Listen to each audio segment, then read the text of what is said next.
नमस्कार मंडळी, ट्रॅव्हल माता चॅनलमध्ये तुमचे खूप खूप स्वागत आहे। आमच्या घरासमोर हे छानसे सुंदर वडाचे झाड आहे आणि याच्या बारीक कोवळ्या पारंब्यांपासून आम्ही नेहमीच तेल बनवत असतो घरच्या घरी।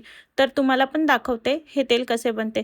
जर तुम्ही केस गळती, केसांची वाढ कमी होणे आणि त्याचप्रमाणे केस पातळ होणे अशा विविध समस्यांपासून जर परेशान असाल तर हे तेल तुमच्यासाठी नक्कीच वरदान ठरणार आहे। तुम्ही देखील असे तेल घरच्या घरी बनवून वापरून बघा, तुम्हाला याचा नक्कीच फायदा होईल आणि तुमचे केस देखील वड्यांच्या पारंब्यांप्रमाणेच घनदाट व लांबसडक होतील। तर या ज्या गुलाबी कलरचे पुढचे जे टोक आहेत, ह्या सर्व पारंब्या ज्या आहे ह्या मी तोडून घेतलेल्या आहेत। बारीक बारीक कवळे जे पुढचे टोक असते ते आपल्याला तोडून घ्यायचे। तुम्हाला व्हिडिओमध्ये मी दाखवते।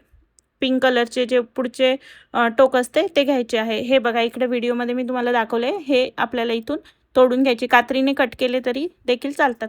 त्यानंतर हे तुम्ही उन्हामध्ये वाळवून घ्या। एक 5-6 दिवसामध्ये हे छान वाळून जातात। त्यातले पूर्ण मॉइश्चर आपल्याला काढून घ्यायचे आहे, म्हणजे आपल्या तेलाला बुरशी वगैरे लागणार नाही आणि तेल जे आहे हे दीर्घकाळ टिकेल यासाठी। त्यानंतर पॅराशूट ऑइल घेतलेले आहे आणि हे एका भांड्यामध्ये काढून घेतले आणि त्यातच आपल्याला हे ऑइल देखील मिक्स करायचे आहे। हे तेल आणि ह्या ज्या वड्याच्या पारंब्या आहेत ह्या एकत्र करून घ्यायच्या आहेत। काही जण याला अजून 8 दिवस भिजत घालतात आणि त्यानंतर हे तेल उकळवतात, पण मी डायरेक्ट उकळवले आहे। असे केले तरी चालते, पण जर तुमच्याकडे अधिक वेळ असेल तर तुम्ही त्याला भिजत घालून नंतर देखील बनवू शकता, म्हणजे संपूर्ण अर्क उतरेल। तसं आपण उकळ घेतल्यावरती पण तेलाचा संपूर्ण अर्क जो आहे, पारंब्यांचा संपूर्ण अर्क जो आहे हा तेलामध्ये उतरणार आहे। आता मी पूर्ण जे पारंब्या आहेत त्याच्यामध्ये तेल मिक्स करून घेत आहे। तुम्ही बघू शकता भरपूर तेल लागते आणि मी थोडेच तेल बनवत आहे, कारण माझ्याकडे ऑलरेडी बनवलेले आहे, पण मी तुम्हाला बनवून दाखवायचे म्हणून हा व्हिडिओ तयार केलेला आहे। तर तुम्ही बघू शकता आपल्या वड्याच्या पारंब्या पूर्णपणे भिजतील एवढे तेल मी घेतलेले आहे आणि आता आपल्याला हे जे आहे उकळवून घ्यायचे आहे। मस्त याला 5 ते 10 मिनिटे कमी गॅसवर उकळ येईपर्यंत आपल्याला गॅस चालूच ठेवायचा आहे, म्हणजे पारंब्यांचा जो अर्क आहे हा तेलामध्ये उतरेल। अशा प्रकारे तुम्ही बघू शकता की आता आपण हे गॅसवर ठेवलेले आहे।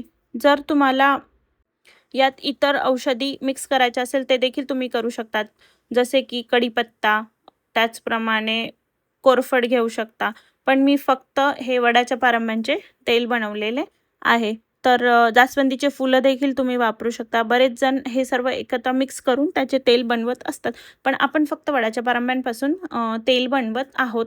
तर तुम्ही पाहू शकता इथं तेल अशा प्रकारे उकळले की आपल्याला गॅस बंद करायचा आहे आणि त्याची थंड होण्याची वाट बघायची। थोडे कोमट झाल्यावर जर तुम्हाला लावायचे असेल तर तुम्ही लगेच अप्लाय करू शकता, नाहीतर आपण वेट करायचा आणि थंड झाल्यावर हे एका बाटलीमध्ये गाळून भरून घेता येते, म्हणजे आपल्याला दीर्घकाळासाठी याचा वापर करता येतो। तर मंडळी नक्की करून बघा, तुम्ही पण देखील हे तेल वापरता का? कमेंट करून सांगा। धन्यवाद।